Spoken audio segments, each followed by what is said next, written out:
안녕하세요. 저는 올해 60대 중반의 남성입니다. 몇 달 전에 저에게 아주 충격적인 일이 일어났어요.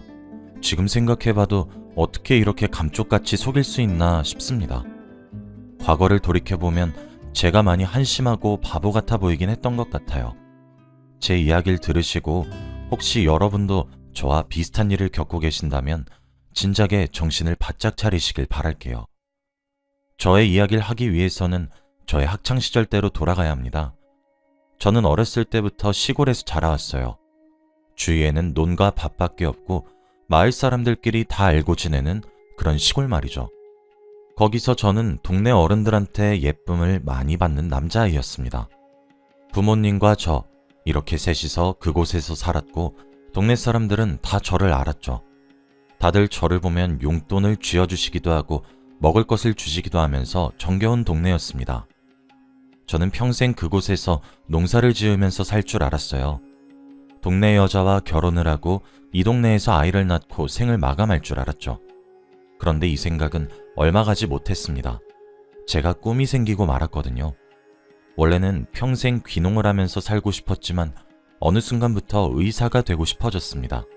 저희 동네가 워낙 작고 사람들도 없다 보니까 집집마다 상황을 다 알아요. 그래서 제가 의사가 된다고 하니까 다들 비웃더라고요. 이 동네에서 그만한 인재가 나온 적도 없고 공부도 제대로 해보지도 않았던 제가 의사가 된다고 하니 꿈이 너무 크다고 했습니다. 제가 의사라는 꿈을 가지게 된 이유가 다름이 아니라 아버지 때문인데요. 아버지가 나이가 드실수록 거동도 불편하시고 병에 걸리시게 되셨습니다. 그런데 저희 동네가 워낙 시골이고 병원에 가려고 하면 몇 시간은 차를 타고 나가야 해요. 하지만 저희 집에서 운전을 할 수 있는 사람이 없기도 했고 몇 시간 동안 차를 타고 가시면서 아버지가 많이 힘들어 하셨습니다. 그러다 보니 병원에 가는 것도 싫어하셨고 결국 치료를 많이 못 받으셨어요. 결국 아버지는 얼마 지나지 않아 돌아가셨고 집에는 저와 어머니만 남게 되었습니다. 저는 아버지가 돌아가셨을 때 결심했어요. 의사가 되기로 말이죠. 의사가 되어서 꼭 이 동네로 돌아와 개인 병원을 차리고 어르신들을 치료할 거라고 다짐했습니다. 다들 제가 이 말을 하니 좋아는 하셨지만 한 번도 이 동네에서 의사가 나온 적이 없기 때문에 기대는 하지 않는 눈빛이었어요. 저도 한 번도 공부를 한 적이 없으니 걱정이 되긴 했지만요. 그런데 제 인생은 아버지가 돌아가시기 전과 후로 나뉜다고 해도 과언이 아닐 정도입니다. 하루 종일 공부만 했거든요. 코 피 흘리면서 밤새 공부하는 건 기본이었고 밥 먹는 시간도 아까워서 밥을 먹으면서도 공부를 했습니다. 마을 어르신들이 다들 저희 집에 한 명씩 들리면서 제가 공부하는 거 구경도 하셨고 제가 성적도 오르고 어느 정도 의사가 될 가능성이 있어 보이니 자기 자식들 과외도 시켜달라고 난리였죠.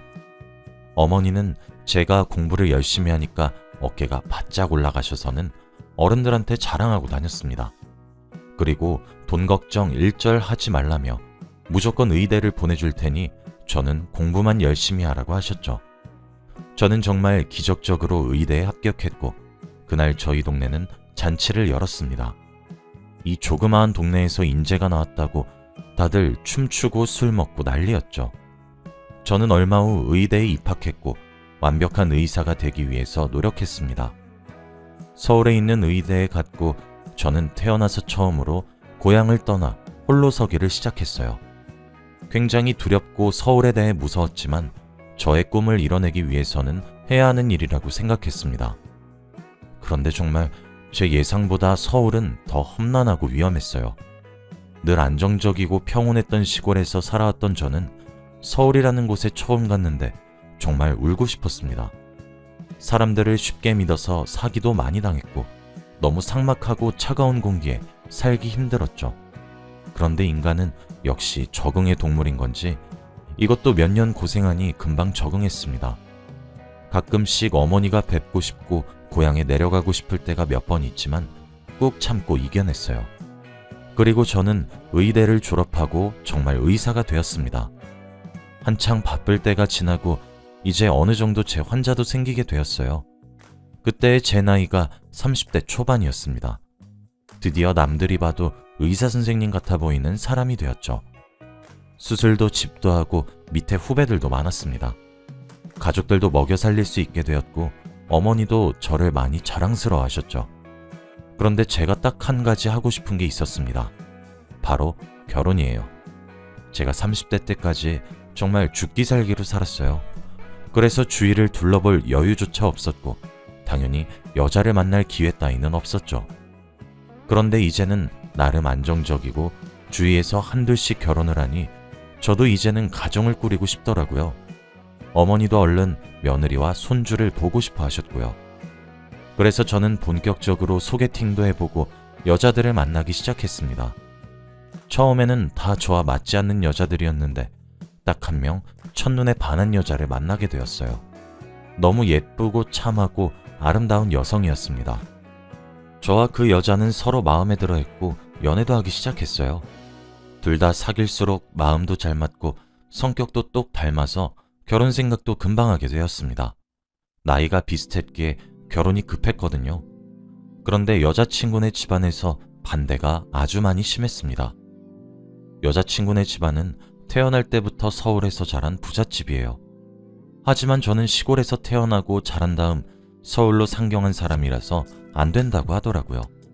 그리고 의사이긴 하지만 집안과 출신이 좋지 못해서 결혼은 안 된다고 했습니다. 집안 차이가 너무 난다고 하면서 말이죠. 솔직히 틀린 말은 아니었지만 저는 자존심도 많이 상했고 이 여자를 놓치고 싶지 않았습니다. 그런데 여자친구도 저와 같은 마음이었는지 저희는 집안의 말을 무시하고 마음대로 결혼을 진행했어요.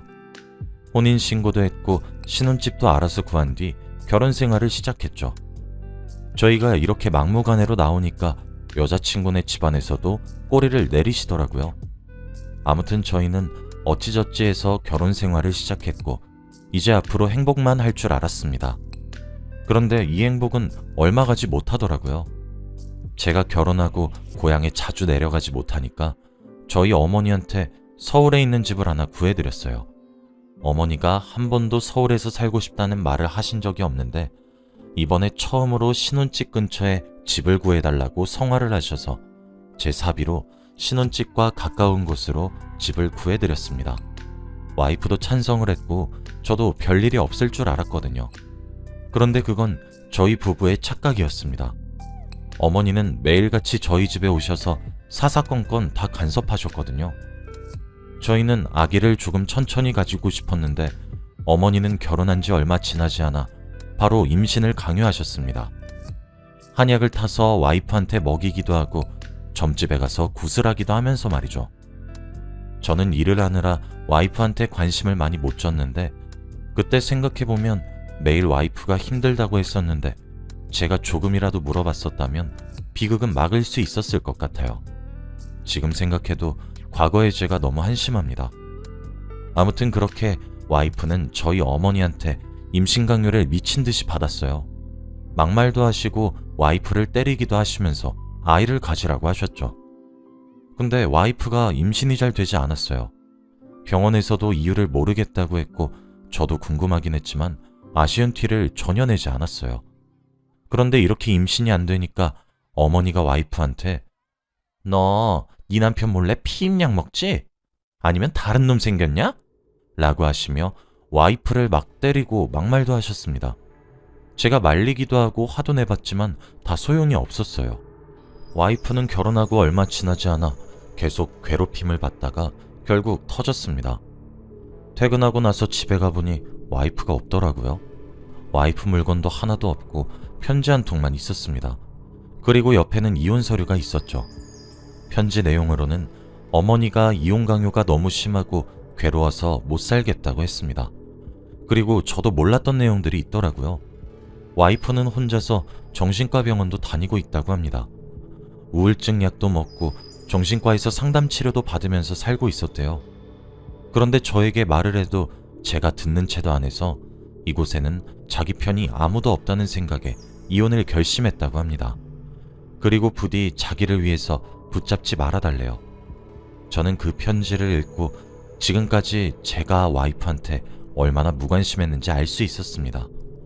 너무 미안해서 눈물만 났고 정말 와이프를 위해서는 놓아주는 게 맞다고 생각했어요. 저 같은 남자를 만나서 고생만 한 게 너무 미안했거든요. 병원 일이 너무 바쁘다는 핑계로 와이프 하나 챙기지 못한 제 자신이 너무 싫었습니다. 그리고 그렇게까지 임신을 강요하시는 어머니도 미웠죠. 어머니는 끝까지 와이프 탓을 하면서 반성을 하지 않으셨어요. 저는 결국 이혼 서류를 제출하고 와이프와 갈라섰고 혼자 살았습니다. 어머니는 다시 고향으로 내려가셨고요. 저는 와이프를 잊기 위해서 일에 몰두했습니다. 그리고 어머니가 너무 미워서 고향에도 잘 내려가지 않았어요. 하루 종일 일만 했고 수술도 2배로 늘었습니다. 그러다 보니 제 인생이 없어지고 여유가 없더라고요. 몸이 점점 망가져가는 걸 느꼈고 너무 힘들었습니다. 그렇게 저는 50대가 되었어요. 결혼은 진작에 포기했고 저는 아내와 헤어진 후 한 번도 여자를 만난 적이 없습니다. 그리고 고향으로 돌아가서 제 꿈을 위해 병원을 차리고 싶었지만 어머니가 있는 곳으로 가기도 싫었어요. 그런데 그때 친구 한 놈이 저에게 소개팅을 시켜준다고 하는 겁니다. 의사 일을 하다가 알게 된 의사인 친구인데 나이도 저와 비슷해서 최근에 친해지게 된 친구예요. 친구도 의사 일을 하고 둘 다 결혼을 하지 않아서 공감대도 많았습니다. 그런데 저에게 여자를 소개시켜준다고 하는데 잠깐 들어보니 되게 괜찮은 조건이더라고요. 자기가 어렸을 때부터 알던 동네 동생이라고 하는데 한 번도 결혼한 적이 없고 혼전순결이라고 합니다. 그래서 남자를 많이 만나보지 않았고 얼굴도 예쁘다고 했죠. 사진을 보여주길래 봤더니 정말 예뻤습니다. 저는 편안한 마음으로 친해지면 좋겠다는 생각에 소개를 받았고 식사자를 가졌죠. 저와 나이가 비슷해서 그런지 대화도 잘 통하고 의외로 맞는 부분도 많았습니다. 그러다 보니 자주 만나보고 싶더라고요. 많이 만나다 보니 사랑도 싹 튀었고 저희는 연애를 하기 시작했습니다. 그 여자는 카페 사장님이라고 했고 카페에 놀러가고 싶다고 말을 하니 아직 오픈한 지 얼마 안 됐다며 오지 말라고 하더군요. 아무튼 저는 그 여자와 연애를 하면서 해달라는 거 다 해줬습니다. 전 아내가 문득 생각이 나서 제가 해주지 못했던 거 지금 여자친구한텐 다 했어요. 사달라는 거 다 사주고 먹고 싶다는 거 다 먹게 해줬죠. 명품백, 명품옷 등등 가리지 않고 다 사줬습니다. 그러다가 제가 병원 일이 너무 바쁘니 자주 못 만나서 결국엔 카드까지 줬어요. 매일같이 몇백만 원을 편하게 긁는 게 조금 찝찝하긴 했지만 그래도 이렇게 해줘야 나중에 후회되지 않을 것 같아서 별말하지 않았습니다. 전 와이프에 비해 성격이 착하고 예의가 바르진 않았지만 그래도 저와 잘 맞았어요. 연애를 하면서 제가 병원 일이 바쁘다 보니 같이 있다가 자리를 뜬 경우가 대다수인데 그때마다 다 이해를 해준 사람이었거든요. 아무튼 저는 이 사람과 연애 끝에 결혼을 하기로 했습니다. 둘 다 나이도 얼추 찼고 평생 같이 살 사람이 있으면 좋겠다는 생각을 가지고 있었기에 혼인신고만 하고 저희 집에서 살자고 했죠. 다행히 여자친구도 좋다고 해주었고 결혼하기 전에 그래도 어머니에게 인사를 드리면 좋을 것 같아서 내키진 않았지만 고향으로 내려가 인사를 시켜드렸습니다. 그런데 어머니는 제 여자친구를 보고 썩 좋아하지 않으시더라고요. 제가 집에도 잘 안 내려오는데 여자친구 만들어서 오니까 속상해서 그런 줄 알았습니다. 그런데 그 이유가 아니더라고요. 어머니는 저를 따로 부르시더니 다른 사람이랑 살아도 저 여자는 절대 안 된다고 했습니다. 제가 왜 그러냐고 따져 물어도 계속해서 안 된다고 말만 하시고 그냥 마음에 들지 않는다고 하더라고요. 그리고 이번 한 번만 자기 말 믿으라면서 뭔가 안 좋은 기운이 있다고 했습니다. 저는 과거에 어머니 말을 믿고 전 와이프를 놓친 기억이 있어요. 지금 그때만 생각해도 화가 불같이 납니다. 그래서 저는 과거의 일을 다시 일으키지 않기 위해 제 고집대로 하기로 결심했어요. 저는 어머니의 말을 무시하고 여자친구와 혼인신고를 했습니다. 어머니는 가슴을 퍽퍽 치시면서 아들을 잘못 키웠다고 신세한탄을 했지만 저는 아랑곳하지 않았죠. 그리고 여자친구는 저희 집에 와서 같이 살게 되었습니다. 와이프와 저는 둘 다 50대였는데 기쁜 소식이 찾아왔어요. 바로 아내가 임신을 했다는 소식이었습니다. 저는 너무 기뻐서 이리저리 뛰어다녔죠. 그런데 50살이 넘어서 아기를 가졌다고 하면 주위 사람들의 시선이 차가울 것 같아 자랑은 하지 못했습니다.